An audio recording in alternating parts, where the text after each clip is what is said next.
एकटा बेटाके बियाहके गीत गबै छी जे बरियाती जे जाइ छथिन तखुनका गीत छी, सुनू अहाँ सब। पानक जड़िया सँ निकलल बिरिया, घर घर पड़ल हाकार हे।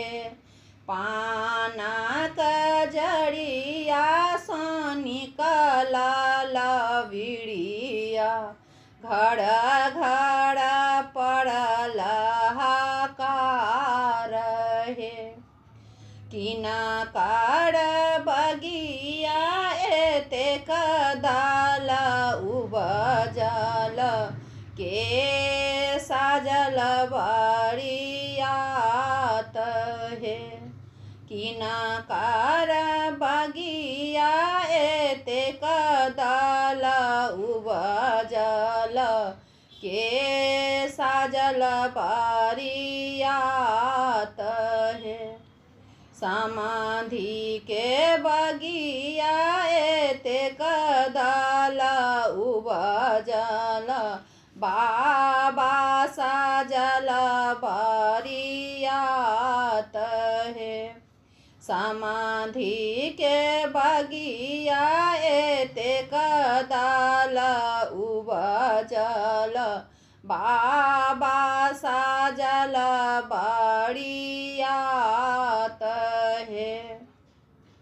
जब बरियतिया नगर सँ बाहर भेल, नौआ घोड़ा नेने ठाढ़ हे।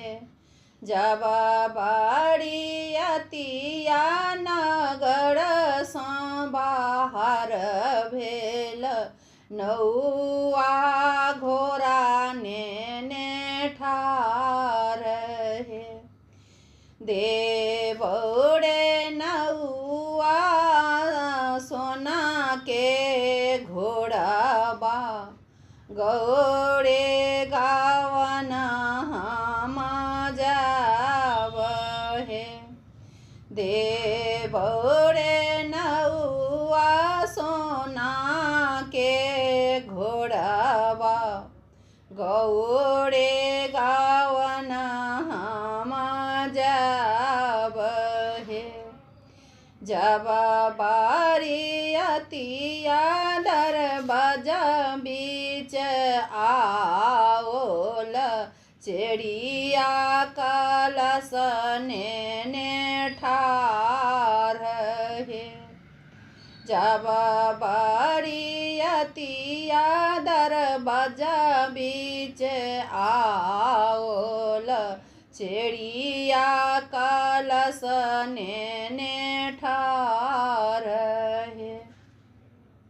देबौगे चिड़िया सोना के गेरुलिया, जखन कोबर घर जाब हे। देबौगे चिड़िया सोना के गेरुलिया, जखन कोबर घर जाब हे। पिताजी के नाम कहू बड़ सुंदर, तखन कोबर घर जाब हे। पिताजी के नाम कहू बड़ सुंदर, तखन कोबर घर जाब हे। पिताजी के नाम राजा दशरथ जी, माए के कौशल्या रानी है। पिताजी के नाम राजा दशरथ जी, माए के कौशल्या रानी कोसिथ सिन्दूर बड़ शोभये चेड़िया चौर डोलाई हे हुनको सिथ सिन्दूर बड़ शोभे चेड़िया चौर डोलाई हे जब बरियतिया को बड़ बीच आओल सारी छेकलक दुआरी हे जब बरियतिया को बड़ बीच आओल सारी छेकल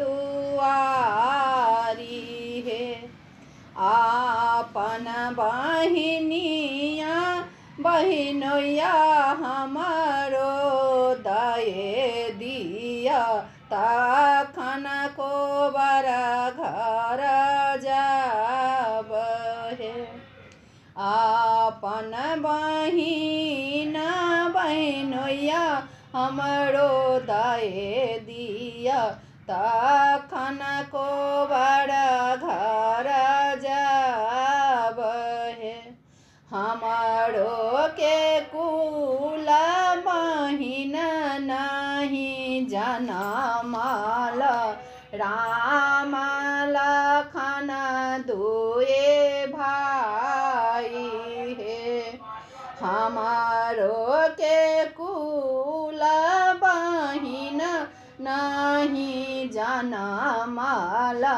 राम लखन दुए भाई हे से हो जे भाई संगे चली आयल सरहो जी मांगे नाम हे से हो जे भाई संगे चली आयल सरहो जी